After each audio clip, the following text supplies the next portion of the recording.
Hello, and welcome to Cheers. That's one woman's opinion. I'm your host, Carolyn Mills. Today we'll be looking at Cheers Season 1, Episode 11. That's one for the books. Before we start, in case you have not yet heard, and I did put it on earlier on the YouTube channel on Tuesday, but in case you didn't hear, George Wendt, who played Norm Peterson, passed away on Tuesday of this week at age 76. At the end of at the end of this episode, I'll be drinking a special root beer toast. Root beer, not real beer, because I'm a teetotaler. But I'll be drinking one to George Wendt. Feel free to join me when you listen to this podcast. So let's get on to our episode. That's one for the books, was directed by James Burrows. It was written by Glenn Charles, Les Charles, James Burrows, and Catherine Green. She may have been the first woman writer. I think all the other writers so far were men, if I remember correctly. So I believe Catherine Green is our first female writer. Our guest cast, Ian Wolfe as Buzz Crowder. Wolfe died in 1992 from natural causes at the age of 95. Jack Knight as Jack, Francis X. McCarthy as Mr. Phillips, and John Ratzenberger as Coach Clavin.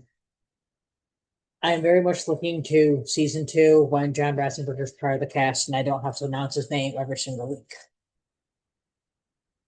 Our summary. In the cold opening, Mr. Phillips asks Coach to check upstairs if the table is ready for the Phillips party. Coach takes his apron off, puts on the coat that they use the bathroom up at Melville's all the time, then goes upstairs. Then he comes downstairs, takes off the coat, puts his apron on again, and asks Mr. Phillips what was his name again. After Mr. Phillips tells him his name, he takes his apron back off, and heads over to grab the coat and heads upstairs again. This cold opening is one of my favorites because the whole thing with Coach cracks me up. The way he keeps undressing and redressing to go from one place to another. Just it's definitely a classic Coach right there. Where everybody knows your name plays.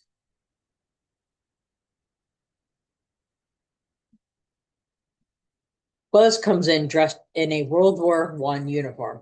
He is looking for the rest of his 22nd Brigade. Coach explains that he talked to Buzz on the phone, but didn't recognize Buzz's uniform over the phone. And I love Buzz's reaction when he says he didn't recognize his uniform over the phone.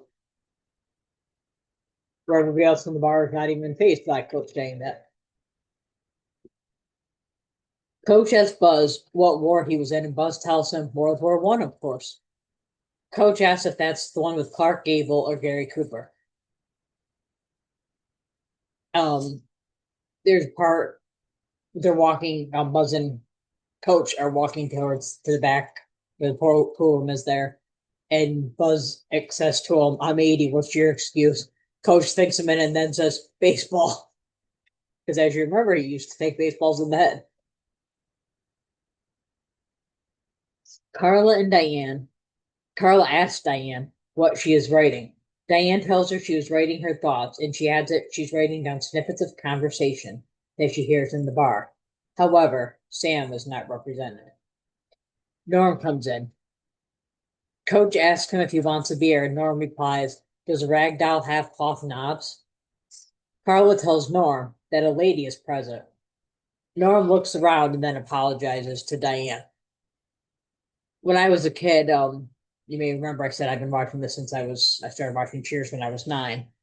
Um, when I was a kid and I saw this episode the first time, and I heard him say about the cloth doll having knobs, and then Carl saying that there's a lady present. My mom had to explain this to me because as a little kid, I didn't know what these knobs were that Norm was talking about.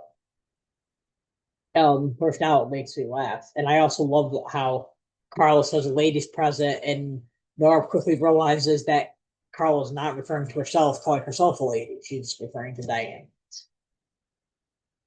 A customer goes to the player piano and tells Sam it doesn't work.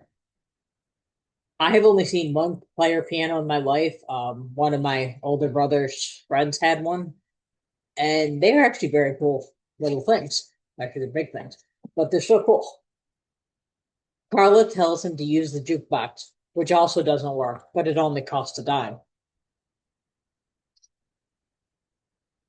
Norm asks Sam why keep something around that doesn't work. Carla replies because no one else will give her a job. Sam warns Carla and Diane before a fight breaks out. And I like that now Sam is getting used to the tension that is around Carla and Diane. So he's now just stopping the fight before it even starts. Buzz comes out and hugs Norm, yelling, "Hey, Pinky." Sam asks Buzz, "Isn't he a little young to be one of your guys?" Buzz apologizes to Norm and explains that from the back he looks like a guy named Pinky Peterson. And interesting because Norm's last name is Peterson, but there seems to be no acknowledgement of the last name being the same. Um, so you think like maybe somebody would have said, "Oh yeah, that's his last name," or maybe Norm would say that's my last name, but I don't think this guy's related. I don't know, maybe in the world, sorry, in the World War One, or even, oh yeah, that was my great grandfather or something. I don't know. Like I guess at that period would have been perhaps grandfather.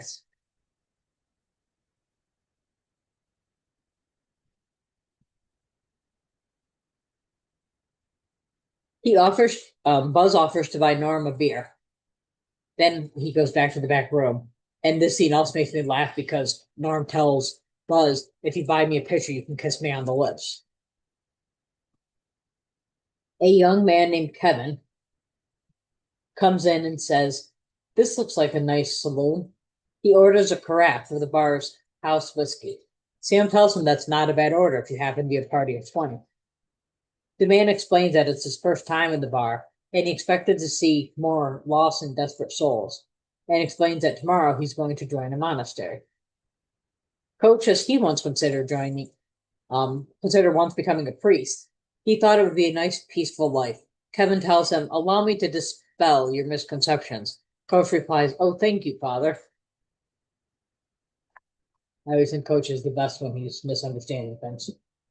Buzz comes back into the bar room to warn Sam that when the guys from the squad get together, the first person drifts down to us all together, stands on a table, and then yells, "Lafayette, we are here." And I would like to read to you a little something that I read about Lafayette, we are here. Apparently, I deleted it, so 1 second. Because I actually wondered if this was where this quote might have come from. And it says, "The phrase Lafayette, we are here is a famous quote from American history. It was famously declared by Colonel Charles E. Stanton in 1917 when American troops arrived in Paris to support France in World War I. The Marquis de Lafayette was a French nobleman who played a significant role in the American Revolution, helping the colonists gain independence from Britain. In 1917, as the United States entered World War I, they felt a debt of gratitude to France for their assistance during the Revolution.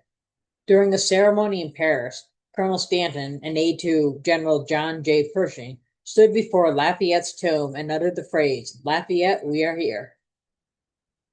The quote was a heartfelt declaration of American loyalty to France, acknowledging their shared history and expressing the determination to repay the debt by fighting alongside them in World War One.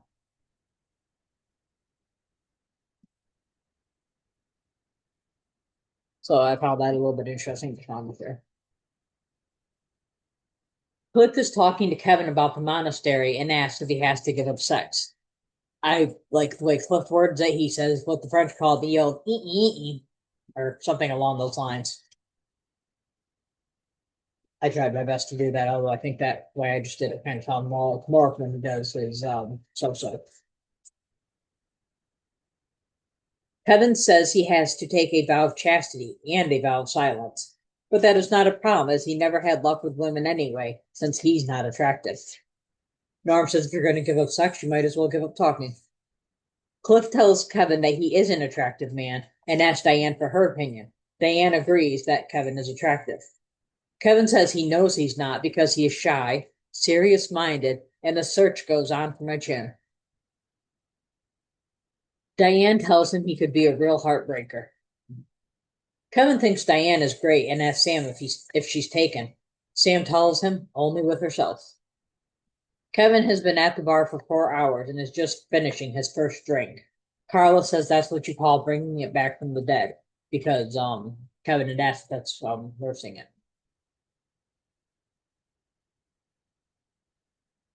Diane says Carla just got in her book.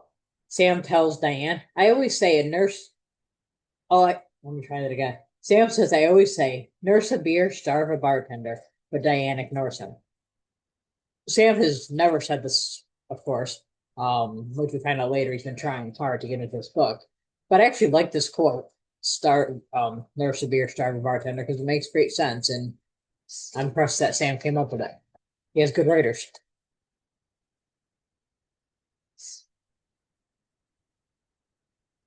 Kevin orders another drink. Sam makes it a little weaker. Kevin says that he has only had one drink since he got there.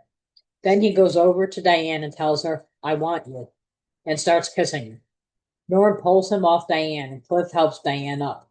Because when Kevin's kissing her, he bends her over, and then when Norm pulls her, she falls. So Cliff has to help her up. Sam asks her if she's okay, and she says yes, but she needs to go freshen up. She goes to the back room, the pool in there for buzzers, and yells, and Buzz yells, they're off screen, so we don't see them. But Buzz yells, Lafayette, we are here. And then Diane screams, because of course he's in this all together, as he said earlier. The Barflies are watching the Celtics game on TV. And as the Celtics this year have recently been eliminated by the New York Knicks, I couldn't help but wonder how they did that year. I don't actually know. Celtics are a very good team, of course. They have many NBA championships. I always have to think about this because, as I've said before, I know really nothing about sports except for baseball. Um, but the Celtics are my favorite team. I just don't follow it other baseball. Cliff tells everyone that the Mayans invented basketball thousands of years ago. And this is interesting because Cliff, you get bonus letter known facts this week. Sorry, this week. But when Cliff says that the Mayans invented basketball, unlike most of the stuff that he spouts out that's pure crap, Cliff was not totally off base on this one. The Mayans had a sport called pacatak, and the players used their bodies to get rubber balls into the stone hoops. It has been called Mayan basketball as it resembled our basketball game in some ways.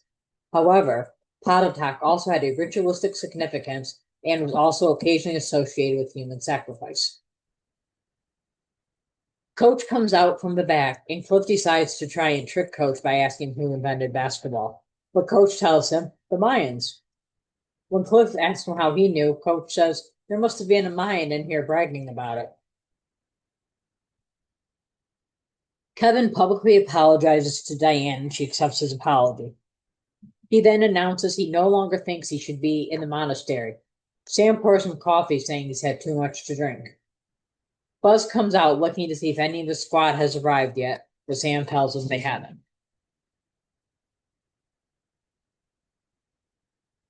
Kevin says he wants something stronger than coffee. Sam tells him, I'll give you yesterday's coffee.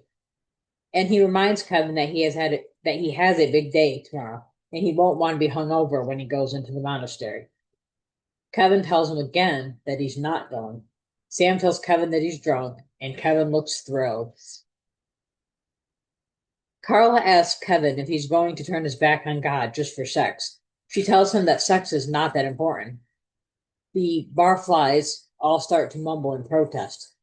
Carla walks away, and Diane tells Kevin about a religious experience she once had watching a hummingbird near a flower. Kevin decides he wants to be a regular guy and dance with cheap women, and then he asks Carla to dance. Carla tells Diane, put that in your book, I break your fingers. And I love Diane's reaction. She's just like, okay, not gonna do it. Didn't attempt that one. Kevin walks over to the player piano. Sam tells him that it doesn't work. but Kevin puts money in it anyway, and it works. I thought it was interesting that Kevin still puts money in it after Sam's already told him it doesn't work, and he even says, "Oh, we'll see about that." Like, why would you believe Sam? Ironically, he's correct not to believe him because it does work. Everyone is amazed, and Kevin says in shock, "I heal the piano?" Carlos says that it's a miracle. Diane tells Kevin that maybe he's not as ordinary as he thinks he is. Kevin decides to go into the monastery after all. He hugs and thanks everyone as he leaves. Diane asks Sam if he had the piano fixed. Sam says he didn't and asks Coach if he did. Coach tells him he got it fixed a couple days ago and forgot to tell Sam. Diane asks Coach why he thought it was so inspiring if he got it fixed. Coach explains it's been broken for 20 years, so why did he just suddenly decide to get it fixed? And I think this is actually a good point. When Coach talks about it being inspiring, because what made him do that? So as a Christian, of course, I believe it's God that made him do that. That's who inspired him. But what Coach actually believes, I don't know. I assume because Coach is Italian, as is Nicholas Colasanto, but Coach himself was Italian, so I'm assuming probably Catholic, as that's pretty common with Italians. But who knows? Norm says this would make a great bar story. Too bad we're all here. The bar is mostly empty now, and Buzz is still in the back room waiting for a squad. The others were talking about how sad it is that nobody showed up. Then Buzz comes from the back and asks Sam what he owes. Sam says it's on the house. And we've seen now with Sam, with Diane especially, making sure she's okay when the issue with Norm's boss happened there. I can't think of his name, but a few episodes back. Um, and now we're seeing here he's not charging Buzz. So even though Sam is a lech when it comes to women, he looks out for people. He's very much that man that says, "I'm going to make sure you're okay," and not just his friends, as we see, because he's never met Buzz before. His customers, perhaps because Buzz is older, so maybe he's looking out for him because he's older. Um, and then of course Buzz was also in the war, so he's a veteran. So it could be different reasons, but Sam's a really good guy. Dan Danton did a great job playing him, so you see that ledge and you still see the good man. Like both of them are there. Norm tells Buzz that he was in the Army. Coach says that he was in the Navy. And here's another fact that I threw in. Nicholas Colasanto himself was really in the Navy. During World War II, he was a coxswain. I hope I pronounced that correctly. And when he got out of the Army, he was actually a sergeant. No, sorry, that's the wrong guy. Oof, I hate when I mess up and I want to go back. Sorry. Nicholas Colasanto was a coxswain. It's the other guy. We'll get to him in the last fact. The one that plays Buzz. I apologize. Anyway, Sam says that he was in the reserves. Diane says she didn't serve in the Army, but she was a brownie. Carla says that at the school for wayward girls that she went to, they used to use brownies as firewood. A sad Buzz tells them that every reunion, the squad has less and less people. He laments, I guess I'm the only, I guess this is the last one. I am the last one. This scene is so sad. And I'm glad they put it in because it's nice to see. And I'm believing, as we'll see when we get to the little known fact, that perhaps Ian Wolfe kind of felt this way himself as an actor and as the character that he's playing, having been around during World War One. Sam tries to make him feel better, saying maybe they got busy and forgot. Norm adds, maybe they just never liked you. And Carla smacks him in the arm.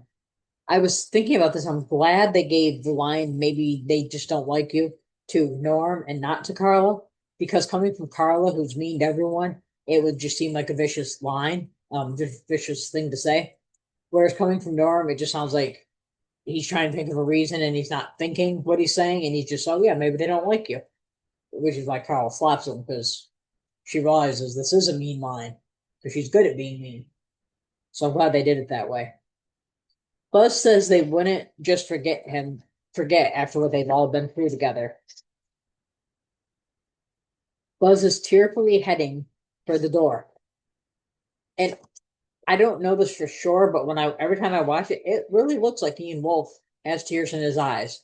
And since he hasn't gone near his eyes, that I recall, I don't think he's using those things that make fake tears. I think maybe he's actually crying. But again, like I said, he knows he's been in the war, he knows how it feels. Sam says that they can all get together with him. They start off by saying every 10 years, but then they end up going to let's do it every week. Buzz starts to sing Mademoiselle from our I have no idea how to pronounce this word unless I sing the song. Mademoiselle from Tiger to Seta, that song. The others join in but butcher the song, probably like I just did. Buzz tells him every 10 years will be fine, and then asks Norm, come on, Pinky, I'll beat you at darts. And I love that he's still referring to Norm as Pinky, even though he learned this is not Pinky. I think it's awesome, that connection there. Diane tells Sam it's been a great day. She says she's met a monk and a doughboy, two men with one foot in the grave. Sorry, two men with one foot in heaven. She added, she adds what she says herself into her book of really good quotes. Sam points out that he is the only one not to be in her book. He says that she thinks he is too dumb. Diane replies, there are a lot of people in this book just as dumb as you are. Then she explains that she wants natural quotes, and Sam has been trying too hard. Sam tells her he doesn't want to be in her book and says, what does a stuffed shirt know about blue collared poetry anyway? Diane likes this and begins to write it down. Sam is pleased as he watches her write. I gave this episode 4.5 out of 5 beer nuts. I really enjoyed this episode. It was like a slice of life. The scene at the end with Buzz breaks my heart, and I love that the Cheers gang all support him. And actually, they supported Kevin too.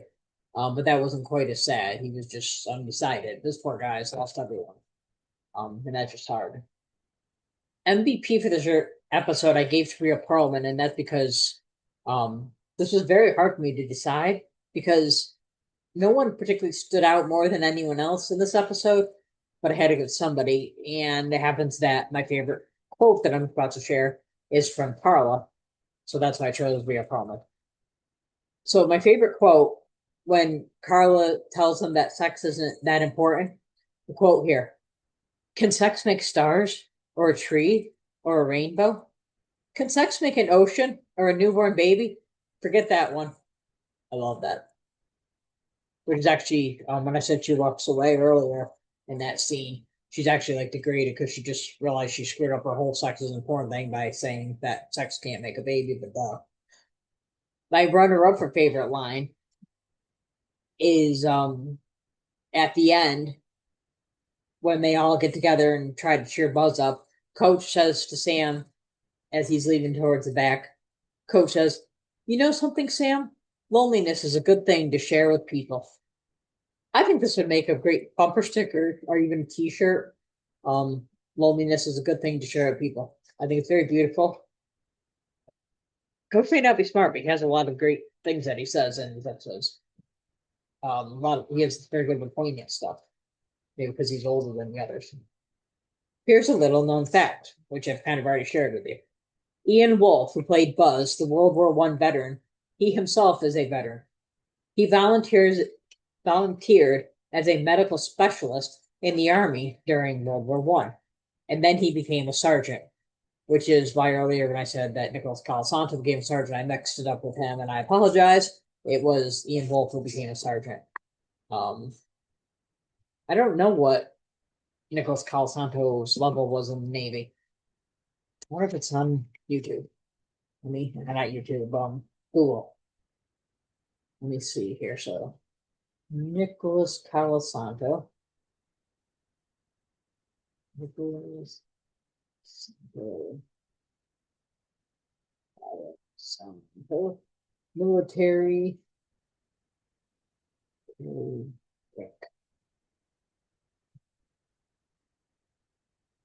Oh, the rank is called the coxswain. Not a word that I'm familiar with. So I didn't realize it was a rank. I thought that was the job itself. Okay, so that's what he was. He was Coxswain Palo Santo. Our question of the week. Carla said that sex is not important. What do you think is more important than sex? And now I'd like to do my toast to George Wendt. I've already poured the root beer in here. Oh wait, I need the picture. There we go. Or toast to George Wendt. And as you see, I'm doing it right for my Cheers Boston cup. So I would like to say, cheers, Norm. Cheers, Georgie. Thank you for all your years of making us laugh. Cheers.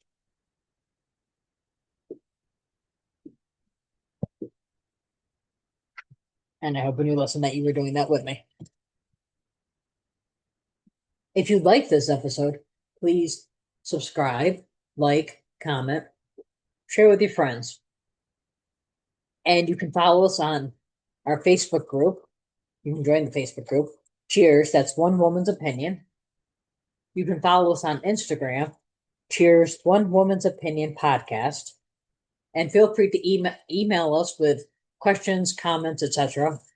at cheers, one woman podcast at gmail.com.